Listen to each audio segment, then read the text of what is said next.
I think, right, 1997 until now, is that about right? Yeah, I mean, yeah, the three of us, Neil, Brad, myself, have been in a band since about 94. Yeah, third day of grade 9. I was going to say, were you guys in high school? Yeah. Oh, yeah. I mean, obviously writing maybe different music than now, right? Yeah, a little different. Maybe about love in 9th grade? I mean, what were you guys writing about? Dude, we were just writing about weird stuff. Lunch. What? You know, we basically, About lunch break? we would rehearse at lunch. I lived really close to the high school, so we'd set up all of our gear there, and we were actually just preparing for there was like a show coming up at our high school. Yeah, like a battle of the bands or just a show? No, like a battle of bands. Yeah. So we didn't go to class very much. You guys skipped class? Yeah.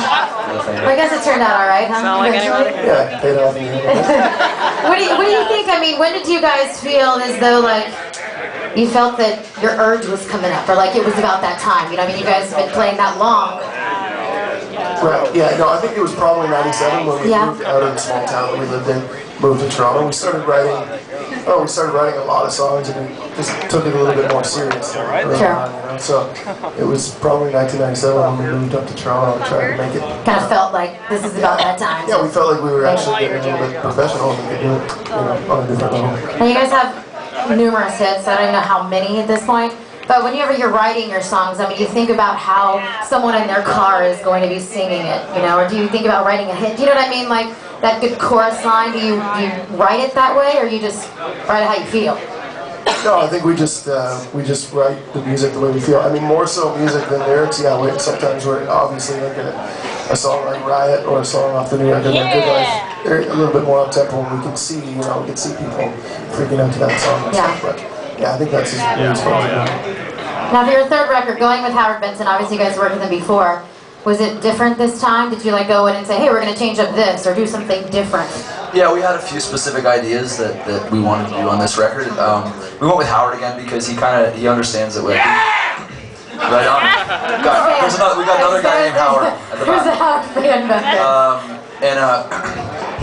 He understands that we kind of have a vision. We've been in a band a long time, so he gives us our space, and that's one of the biggest things. But specifically, we really wanted to make a record that was just more raw and just, you know, there's so many rock records right now that kind of have that formula going on, where it's like super layered guitars, really processed sounding, and really kind of overproduced. That we wanted to kind of go the other direction and make something that really felt like when you listen to it, you're in the room with the band, kind of thing. So we recorded it in Vancouver. It's got one of the best studios, this huge drum room, and it just kind of gives you that really big open room sound, which is kind of fun to do. It's you know, it's cool to kind of have that raw element. You know, I think it just makes it a little heavier. Well, I think it's your third record. I mean, going in, obviously, you got to think of something not necessarily new, but just good ideas to make it a little different on the song. We don't really overthink anything. We just kind of, it's just like, we just wanted to do that. You know, it's fun to have the luxury to be able to experiment a little bit. Sure. Now the new record just came out last week. Are you guys doing stuff like this where we get to hang out and, you know, across the country, or what are you guys doing to promote your record? Yeah, you know, actually right now we're just doing a few small shows like this, similar to this, just in a few different cities. Just so you got pretty much lucky to have you guys there? No, I think we're lucky to be here. Alright,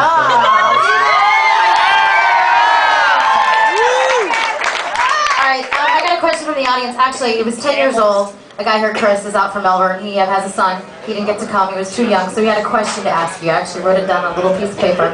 It said, how old were you guys when you started playing? Oh, right back at you.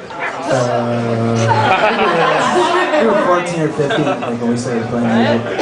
Yeah. I don't know. But yeah, 12 or something. Together as a band? Or? No, just individual. I mean, were you like taking it when you were 3 years old? I mean, pocket drums, and I don't know.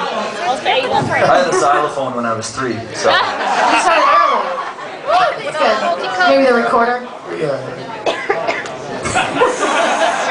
Alright, a question from Sterling in the audience. He said, with all the social media networking always changing with the Facebook and the MySpace and Twitter and all that stuff, how do you guys see yourself communicating with your fans? And if you do, and if that helps you sell your records? Well, Barry just hates the word tweet, so he's not going to do it.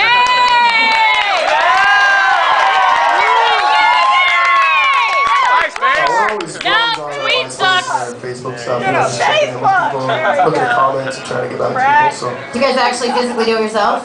yeah, absolutely. That's nice. Alright, another question. Sevilla in the audience wanted to know if any of you guys are single. That's always a question that gets asked. Wikipedia, just Wikipedia. That's good. Depends on the zip code. That's good. I guess question for Adam. How did you like playing with Apocalyptica? Are very interesting. They came and played in our studio and they were jamming out to old school stuff, and it's amazing to see them not with guitars. Yeah, no, they're You know, very different, you know, all strings and all that sort of stuff. They, How did they ask you to do that? Just to name? well, they ended up, they were on a label in Europe, and I think their label in Europe merged with our label here, so they wanted to make a record in North America that people would check out, and they asked different guest singers, you know, Corey Taylor's on the record. So yeah, they asked me to do it, and I jumped on it quick because they're great guys, you know. It's a great song. Great band. Great song. Alright, so Mike and Daytona wanted to know, since you guys are from Canada, do you look up to, hang out with, or really like any other bands from Canada, from the 30 Dead Band? Nope. That was way too fast. Alright, move along. Joking. No, there's a few bands from Canada that are pretty good. Art of Dying is a great band. Sorry. What band is that? Say- Art of Dying. They actually toured with Disturbed down here in the States. Really talented good band. My Darkest Days, another good band. A lot of good bands. Brad's brother is the singer at My Darkest Days. Good band, check 'em out. Awesome. Wow, That was very quiet. I think they heard you. Alright, another question. Do you guys have a favorite football team in the NFL, or do you care about that sort of thing? Miami Dolphins. I hate the Patriots. I guess that was the good answer. We're not haters at all. Alright, well, let's take a few more questions. Allison wants to know, what is your favorite song to play live at a show? Ryan. Which one is Give us an answer. Right. Right. I don't know, it's, Probably each of you have a different song, right, that you like to play live It's more? like Get It or Alive. It's my favorite. it's hard to pick a favorite, really. It really I'm is. sure, yeah. Why don't you sing? Alright, another question. When you guys aren't performing or working, what do you guys do in your downtime? Do you have any other hobbies that you do?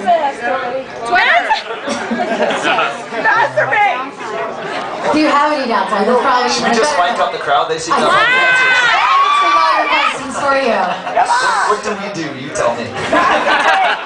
No, we don't actually have a lot of downtime. Even between records, like we spend a long time touring, and then we get home for a few months, and I mean, we spend some time at home, and we've all got cottages and places out in the middle of nowhere where we go, you know, fishing and camping and boating and all that stuff. Keep on the DL for a little while. Exactly. Have a rest. And then once we get back at it, we're Pitching a tent.